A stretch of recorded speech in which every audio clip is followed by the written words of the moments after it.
Last Friday, a Colorado Planned Parenthood clinic was targeted in a terrorist attack. The man's name was Robert Louis Deere, and unfortunately it did result in fatalities. 3 people, including 2 civilians, and a University of Colorado police officer were killed in the hours-long shooting spree and standoff.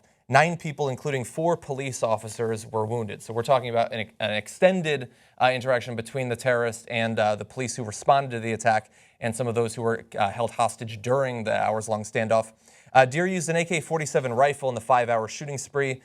Additionally, into his background, he has a rap sheet that includes arrests for domestic violence and being a peeping Tom.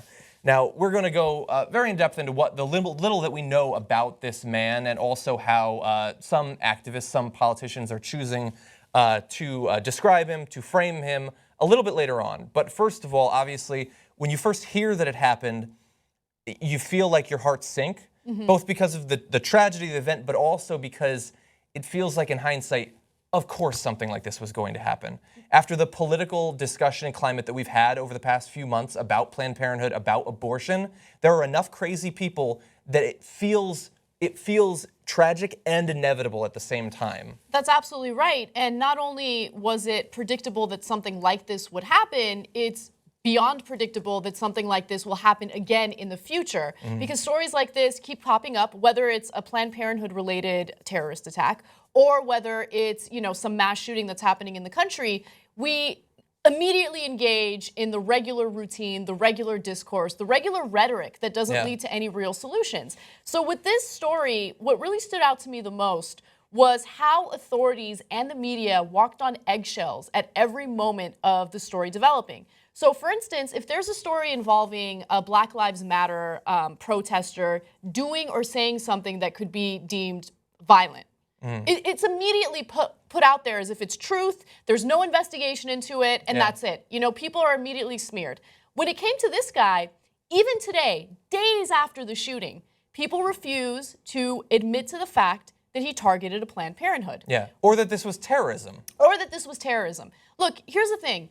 He told authorities, an unidentified police officer spoke to the press and said that he started rambling about baby body parts. Yeah, said no more baby parts. No more baby parts. In a rambling statement. Gee, I don't know. I mean, there was a Planned Parenthood clinic involved. He's talking about baby parts. Bank robber. Bank robbery. That's what this is. Probably bank robber. They refuse to talk about the motive. I mean, how much more evidence do you really need about this guy? The New York Times did a great profile on him. We know more about him. We're going to get into that a little bit, Yeah, we'll get to that in a second. Planned Parenthood was targeted, and we need to stop walking on eggshells when it comes to cases like this. Yeah, look, after the videos came out, and then we had months of discussion about it. We had congressional inquiries. We had Planned Parenthood being tarred and feathered in the media every single day by opportunistic GOP politicians and conservative media figures.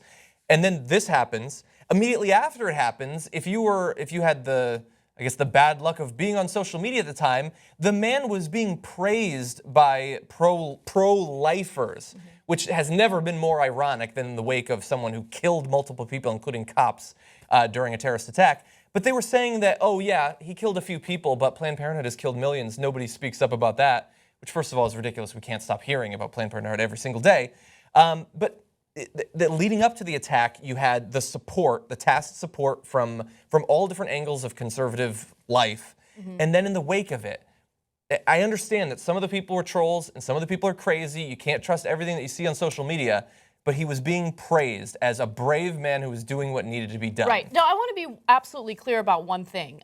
There are crazy people on the internet who are defending him, who are praising him. Yeah. But I don't think that he's representative of the entire pro-life movement. I think that there are pro-life people out there who are genuinely concerned about life at the moment of conception. They genuinely think, wrongly so, that it's life at the moment of conception. Yeah. And their religious beliefs make them want to protect that. I get that. Now, if you're religious and you're against abortion, please don't get an abortion. You get pregnant, don't have an abortion. It is your right to deny yourself an abortion in cases like that. However, we now have a constitutional right, or at least the Supreme Court ruled in 1973 that we have the right to privacy. Abortion falls under that. We have the right to choose as long as the fetus is not viable outside the womb. Do you know what that means? That means that if a woman gave birth at 12 weeks, that fetus would not live. It would not survive. It's dependent on a woman. It's non-viable. Okay? Stop equating the lives of living, breathing human beings to freaking zygotes. I'm tired of this argument. It's driving me crazy. You're religious, practice your religious rights, but leave everyone else alone and stop supporting someone who says violent things against abortion clinics, incites violence against abortion clinics, and yes, I'm talking about the Center for Medical Progress. They should be held accountable for this 100%. Especially with the reference to the baby parts. Exactly. I mean, they and Carly Fiorina are the only people that have been continually talking about baby parts over the past few months. Now, I do want to mention one other sort of side part of this. It's a bit removed, but it is interesting that in a multi-hour standoff and shootout between a terrorist and the police, in which cops are killed and injured, he is taken alive at the end of it. That is interesting. That's not the most important issue here, but when a kid in the middle of the street surrounded by cops doesn't even have a weapon and is shot 16 times, and then a guy kills cops and they take him out in handcuffs, I think that is interesting. It is noteworthy in the political climate that we have right now. Now, you should also know that he was brought into court. He is going to be charged with murder. We'll know a bit more about those charges probably later on today, honestly. And I would assume the case is going to go poorly for him.